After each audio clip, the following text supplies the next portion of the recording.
ിൽ പുതിയ വീഡിയോയിലേക്ക് നിങ്ങൾക്ക് ഏവർക്കും സ്വാഗതം. കേരളത്തിൽ ഉൾപ്പെടെ ഒരു കേന്ദ്ര സർക്കാർ ജോലി ആഗ്രഹിക്കുന്നവർക്ക് വേണ്ടിയുള്ള ഇൻഫർമേഷനാണ്. കേന്ദ്ര സർക്കാരിന്റെ ഡിപ്പാർട്ട്മെന്റ് ഓഫ് അറ്റോമിക് എനർജി കീഴിലുള്ള ഒരു മിനിരത്ന പൊതുമേഖലാ സ്ഥാപനമാണ് IREL ഇന്ത്യ ലിമിറ്റഡ്. അവരുടെ കേരളത്തിലെ ചവറയിലും ആലുവായിലും അവർക്ക് അവസരങ്ങളുണ്ട്, ജോലി അവസരങ്ങളുണ്ട് എന്ന കാര്യം മനസ്സിലാക്കുക. അതുപോലെ മറ്റ് സംസ്ഥാനങ്ങളിലൊക്കെയും വേക്കൻസികളുണ്ട്. ഇതിലേക്ക് താല്പര്യമുള്ളവർക്ക് ഓഗസ്റ്റ് 10 വരെ ഓൺലൈനായിട്ട് അപേക്ഷിക്കാൻ കഴിയും. പ്രത്യേകം ശ്രദ്ധിക്കേണ്ടത് 2 വർഷമെങ്കിലും മിനിമം എക്സ്പീരിയൻസ് ഉള്ളവർക്കാണ് ഇതിലേക്ക് അപേക്ഷിക്കാൻ കഴിയുക. കൂടുതൽ പോസ്റ്റുകളിലേക്ക് 13-15 വർഷം വരെയുള്ളവർക്കും അപേക്ഷിക്കാൻ കഴിയും. പിന്നെ സാലറി നല്ല മികച്ച സാലറിയാണ് ഓഫർ ചെയ്യുന്നത്. അപ്പോൾ ഇതേക്കുറിച്ചുള്ള കൂടുതൽ കാര്യങ്ങളാണ് ഈ വീഡിയോയിൽ ഷെയർ ചെയ്യുന്നത്. ഈ കാര്യങ്ങളൊക്കെ നിങ്ങൾ പൂർണ്ണമായിട്ടും മനസ്സിലാക്കാൻ ഈ വീഡിയോ മുഴുവനായിട്ട് കാണുക. എലിജിബിൾ ഉള്ള കൂട്ടുകാർക്ക് ഷെയർ കൊടുക്കാനും മറക്കരുത്. നമുക്ക് ഇതിന്റെ വിശദാംശങ്ങൾ പരിശോധിച്ച് നോക്കാം. ഞാൻ നേരത്തെ പറഞ്ഞ പോലെ ഇതിലേക്ക് അപേക്ഷിക്കാനായിട്ടുള്ളത് ജൂലൈ 20 മുതൽ ഓഗസ്റ്റ് 10 വരെയാണ് അവസരം. അപേക്ഷിക്കാൻ ലിങ്ക് ഞാൻ കമന്റ് ബോക്സിൽ കൊടുക്കുക, അവിടെ കൊടുത്തിട്ടുണ്ട്. അത് നിങ്ങൾക്ക് ഡയറക്റ്റായിട്ട് ക്ലിക്ക് ചെയ്ത് നിങ്ങൾക്ക് അപ്ലൈ ചെയ്യാൻ പറ്റും. മറ്റേ പോസ്റ്റിന്റെ ഡീറ്റെയിൽസ് പറയുകയാണെങ്കിൽ വിവിധ പോസ്റ്റുകളെ chief manager, deputy manager, assistant manager എന്നിങ്ങനെ വിവിധ എക്സിക്യൂട്ടീവ്, നോൺ എക്സിക്യൂട്ടീവ് എന്ന് 2 കാറ്റഗറിക്ക് തിരിച്ചാണ് അപേക്ഷകൾ ഉള്ളത്. എല്ലാ കാറ്റഗറിയിലേക്കും എക്സ്പീരിയൻസ് നിർബന്ധമാണ്. മിനിമം 2 വർഷം വരെയുള്ള എക്സ്പീരിയൻസ് ആണ് ചോദിച്ചിട്ടുള്ളത് കാര്യം കൂടി പ്രത്യേകം മനസ്സിലാക്കുക. ചീഫ് മാനേജർക്ക് 26.7 ലക്ഷം രൂപയായിരിക്കും CTC വരുന്നത്. 42 വയസ്സുള്ളവർക്ക് അപേക്ഷിക്കാൻ കഴിയും. ഒരു വേക്കൻസിയാണ് ഉള്ളത്. ഡെപ്യൂട്ടി മാനേജർ മെക്കാനിക്കലിന്റെ കാര്യം പറഞ്ഞാൽ ഡെപ്യൂട്ടി മാനേജർ മെക്കാനിക്കലും ഒരു വേക്കൻസിയാണ് ഉള്ളത്. 50,000 മുതൽ 1,60,000 സ്കിലെ ശമ്പളം ലഭിക്കുക. 16.69 ലക്ഷമായിരിക്കും ശമ്പളം ലഭിക്കുക. 32 വയസ്സിലുള്ളവർക്ക് അപേക്ഷിക്കാൻ കഴിയും. ഇതിന്റെ പോസ്റ്റിംഗ് മണവാളക്കുറിച്ചി, തമിഴ്നാട്ടിലായിരിക്കും. അടുത്ത അസിസ്റ്റന്റ് മാനേജർ മെക്കാനിക്കൽ ടെക്നിക്കൽ ഉണ്ട്. അത് 2 വേക്കൻസി കേരളത്തിലെ ചവറയിലുണ്ട്. അതേപോലെ 2 വേക്കൻസി ആലുവയിലുണ്ടെന്ന കാര്യം മനസ്സിലാക്കുക. BA അല്ലെങ്കിൽ BTech ആണ്. 5 വർഷം വരെ എക്സ്പീരിയൻസ് ഉള്ളവർക്ക് ഡെപ്യൂട്ടി മാനേജർ പോസ്റ്റിലേക്കും അസിസ്റ്റന്റ് മാനേജർക്ക് 2 വർഷം വരെ എക്സ്പീരിയൻസ് ഉള്ളവർക്കാണ് അപേക്ഷിക്കാൻ കഴിയുക. അങ്ങനെ വിവിധ തസ്തികകളായിട്ടുള്ള പോസ്റ്റുകളുണ്ട്. Mechanical engineering, information technology, chemical engineering, mineral processing, mineral engineering, അതേപോലെ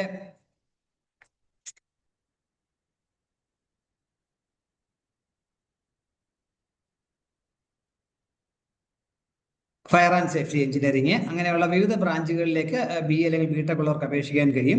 ഇൻസ്ട്രുമെന്റേഷൻ എഞ്ചിനീയറിംഗ്, ഇലക്ട്രോണിക്സ് ആൻഡ് ഇൻസ്ട്രുമെന്റേഷന് അങ്ങനെയുള്ള കാറ്റഗറി ഉള്ളവർക്കും അപേക്ഷിക്കാൻ പറ്റിയ പോസ്റ്റുകൾ, അസിസ്റ്റന്റ് മാനേജർ, ഡെപ്യൂട്ടി മാനേജർ പോസ്റ്റുകൾ ഉണ്ട് എന്ന കാര്യം കൂടി ഓർമ്മിക്കുക. ഇൻഫർമേഷൻ ടെക്നോളജി കഴിഞ്ഞവർക്കും അപേക്ഷിക്കാൻ കഴിയും. നോട്ടിഫിക്കേഷൻ വിശദമായ രീതിയിൽ കൊടുത്തിട്ടുണ്ട്. ഓരോ പോസ്റ്റും എവിടെയാണ് ഉള്ളത് പ്രത്യേകം ശ്രദ്ധിക്കുക. കേരളത്തിലെ ആലുവയിലും കൊല്ലം ചവറയിലും വേക്കൻസികൾ ഉണ്ട്. പല കാറ്റഗറിയിലേക്കും ഉണ്ട് എന്ന കാര്യം കൂടി ഓർമ്മിക്കുക. താല്പര്യമുള്ളവർ കേരളത്തിൽ തന്നെ നിങ്ങൾക്ക് ജോലി ചെയ്യാൻ ഒരു പക്ഷേ അവസരം ലഭിച്ചേക്കാം എന്ന കാര്യം കൂടി ഓർക്കുക.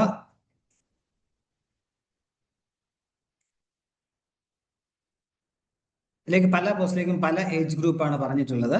എങ്കിലും റിസർവേഷൻ അനുസരിച്ച് ഉയർന്ന പ്രായപരിധി ഇളവ് ഇവിടെയും ബാധകമായിരിക്കും എന്ന കാര്യം കൂടി ഓർക്കുക.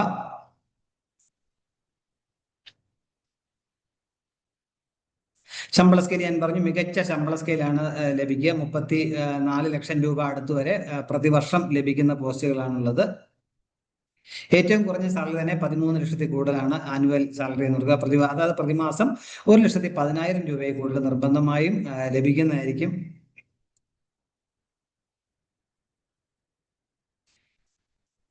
അതിന്റെ വിശദമായ എലിജിബിലിറ്റി ക്രൈറ്റീരിയ കൊടുത്തിട്ടുണ്ട്. ശമ്പള സ്കെയില് പ്രത്യേകം പറഞ്ഞിട്ടുണ്ട്. ഓരോ കാറ്റഗറിയിൽ എത്ര സാലറി വരെ ആനുവൽ ലഭിക്കുക എന്ന് പറഞ്ഞിട്ടുണ്ട്. പോസ്റ്റിംഗ് ഞാൻ പറഞ്ഞു, പല പോസ്റ്റുകളിലും കേരളത്തിലെ ചവറയിലും ആലുവയിലും വേക്കൻസികൾ കേരളത്തിലുണ്ട്. അതുപോലെ ഏജ് റിലാക്സേഷൻ ലഭിക്കുന്നവർക്ക് ലഭിക്കും എന്ന കാര്യം കൂടി ഓർക്കുക. അതുപോലെ OBC-കാർക്ക് 3 വർഷവും, SC/ST-ക്ക് 5 വർഷവും, ഡിസബിലിറ്റിയുള്ളവരെ 10 വർഷവും ഉയർന്ന പ്രായപരിധിയിലുള്ള ഇളവ് ഇവിടെയും ബാധകമായിരിക്കും എന്ന കാര്യം കൂടി ഓർക്കുക. നേരത്തെ പറഞ്ഞ ഏജ് ഗ്രൂപ്പിലുള്ളവർ കൂടാതെ അഡീഷണൽ ആയിട്ട് അവർക്ക് റിസർവേഷൻ ആനുകൂല്യം ലഭിക്കുന്നവർക്ക് അത് ലഭിക്കും എന്ന കാര്യം കൂടി ഓർമ്മിക്കുക.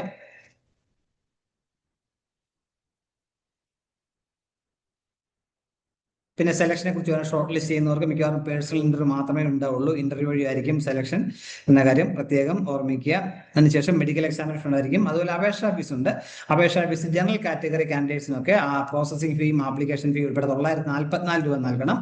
അത് അൺറിസർവ്ഡ്, EWS, OBC കാൻഡിഡേറ്റ്സ് ഒക്കെ. എന്നാൽ SC/ST-കാരായിട്ടുള്ളവർക്കും ഡിസബിലിറ്റികൾക്കും എക്സ് സർവീസ്മെൻ കാൻഡിഡേറ്റ്സും വനിതാ കാൻഡിഡേറ്റ്സും 354 രൂപ മാത്രം അപേക്ഷാ ഫീസായിട്ട് നൽകിയാൽ മതി. ഇതിലേക്ക് അപേക്ഷിക്കേണ്ട അവസാന തീയതി ഓഗസ്റ്റ് 10 എന്ന കാര്യം കൂടി പ്രത്യേകം ശ്രദ്ധിക്കുക, ഓർമ്മിപ്പിക്കുക. അതുപോലെ വാലിഡ് ആയിട്ടുള്ള email I D, mobile number നിർബന്ധമായി ഉണ്ടായിരിക്കണം. അവർ IREL വെബ്സൈറ്റ് https://www.irel.co.in സൈറ്റ് ഇതിന്റെ ഡീറ്റെയിൽസ് എല്ലാം പബ്ലിഷ് ചെയ്തായിരിക്കും. ഈ സൈറ്റ് വഴി വേണം നമ്മൾ ഓൺലൈനായിട്ട് അപേക്ഷിക്കാവുന്ന കാര്യം കൂടി ഓർമ്മിക്കുക. അപ്പൊ അപേക്ഷയോടൊപ്പം നമ്മൾ date of birth, Aadhaar card, qualifications, experience അല്ലെങ്കിൽ സർട്ടിഫിക്കറ്റ് കോപ്പി പ്രത്യേകം അറ്റാച്ച് ചെയ്യാൻ മറക്കരുത്. അപ്പൊ ഇത്രയും കാര്യങ്ങളാണ് ഈ വീഡിയോയിൽ എനിക്ക് ഷെയർ ചെയ്യാനുള്ളത്. താല്പര്യമുള്ളവർ ഇതിലേക്ക് ഓഗസ്റ്റ് 10 വരെ അപേക്ഷിക്കാൻ കഴിയും. മികച്ച ശമ്പളത്തോടുകൂടി കേരളത്തിൽ ഉൾപ്പെടെ ജോലി ചെയ്യാനിരിക്കുന്ന കേന്ദ്ര സർക്കാരിന് കീഴിലുള്ള ഒരു മികച്ച ജോലി അവസരമാണ്. ഈ അവസരം താല്പര്യമുള്ളവർ, എലിജിബിൾ ആയിട്ടുള്ളവർ തീർച്ചയായും പ്രയോജനപ്പെടുത്തണം. ഇത്രയും നേരം ഈ വീഡിയോ പൂർണ്ണമായും കണ്ട് നന്ദി രേഖപ്പെടുത്തുന്നതോടൊപ്പം ഇനിയും ഇതുപോലെ ഇൻഫർമേഷൻസ് ഒക്കെ നിങ്ങളുടെ ചാനൽ സപ്പോർട്ട് ചെയ്യാൻ മറക്കരുത്. കൂട്ടുകാർക്ക് ഷെയർ കൊടുക്കണം. എല്ലാവർക്കും നല്ല കാര്യം ഉണ്ടാവട്ടെ. Thank you very much.